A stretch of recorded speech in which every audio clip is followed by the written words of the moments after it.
It is tight rope walking ಅಂತ ಹೇಳ್ಬೋದು. Okay. ಆ ಥರ ಇರುತ್ತೆ. ಯಾಕಂತ ಹೇಳಿದ್ರೆ On what grounds? ಹೌದು, on what grounds? Yeah. ಹಳಬರು ಬಿಟ್ಕೊಡಲ್ಲ ಅಂತಾರೆ, ಹಾ.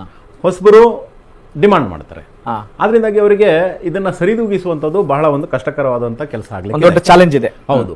ಅಷ್ಟೇ ಅಲ್ಲ, ಹಾ. ನಿಮಗೆ ಪ್ರಾದೇಶಿಕ ಸಮತೋಲನವನ್ನ ಕಾಪಾಡ್ಕೊಳ್ಬೇಕು, ಹಾ. ಜಾತಿ ಸಮೀಕರಣವನ್ನು ಕೂಡ ನೀವು ಕಾಪಾಡ್ಕೊಳ್ಬೇಕಂತ ಅವಶ್ಯಕತೆ ಇದೆ. ಆದ್ರಿಂದಾಗಿ ಅವರಿಗೆ ಇದು ಬಹಳ ಒಂದು ಕ್ಲಿಷ್ಟಕರವಾದಂತ ಪರಿಸ್ಥಿತಿ ಇದೆ. ಆದ್ರಿಂದಾಗಿ ಅವರು ಏನೇನು ಒಂದು ರಾಜಕಾರಣದಲ್ಲಿ ಇಷ್ಟು ವರ್ಷ ಬುದ್ಧಿ ಕಲ್ತಿದಾರಲ್ಲ, ಅದನ್ನೆಲ್ಲ ಉಪಯೋಗಿಸಬೇಕಾದಂತ ಒಂದು ಪರಿಸ್ಥಿತಿಯಲ್ಲಿ ಇದ್ದಾರೆ ಅಂತ ಹೇಳಲಿಕ್ಕೆ ಬಯಸ್ತೇನೆ. ನಂಬರ್ 1. ಓಕೆ. ಅಷ್ಟೇ ಅಲ್ಲ, ನಮ್ಗೆಲ್ರಿಗೂ ಗೊತ್ತಿರುವ ಹಾಗೆ ಕಳೆದ 3 ವರ್ಷದಿಂದ ಏನ್ ನಡೆದಿದೆ ಅದೇನೆ ಇವಾಗಲೂ ಕೂಡ ಆ ಬಣ ಒಂದು ಸಿದ್ದರಾಮಯ್ಯನವ್ರ ಬಣ ಇದ್ದೇ ಇರುತ್ತೆ. ಅವರು ಕೂಡ ಒಂದಿಷ್ಟು ಡಿಮಾಂಡ್ ಮಾಡಿರ್ತಾರೆ. ಆಲ್ರೆಡಿ ಅವರು ಡಿಮಾಂಡ್ ಇದೆ ಲಿಸ್ಟ್ ಅನ್ನು ಕೊಟ್ಟಿರ್ಬೋದು. ಆನಂತರ DK ಅವರ ಬಣ, ಯಾಕಂದ್ರೆ ಅವರಿಗೆ ಇಷ್ಟು ದಿನ ಅವರಿಗೆ ಸಪೋರ್ಟ್ ಮಾಡ್ಕೊಂಡು ಬಂದವರು ಇರ್ತಾರೆ, ನಮಗೆ ಮಂತ್ರಿ ಕೊಡಿ ಅಂತ ಅವರದ್ದೊಂದು ಡಿಮಾಂಡ್ ಇರುತ್ತೆ. ಇನ್ನೊಂದು ಹೈಕಮಾಂಡ್ ಬಣ, ಅವರದ್ದೊಂದು ಬಣ ಇದ್ದೇ ಇರುತ್ತೆ.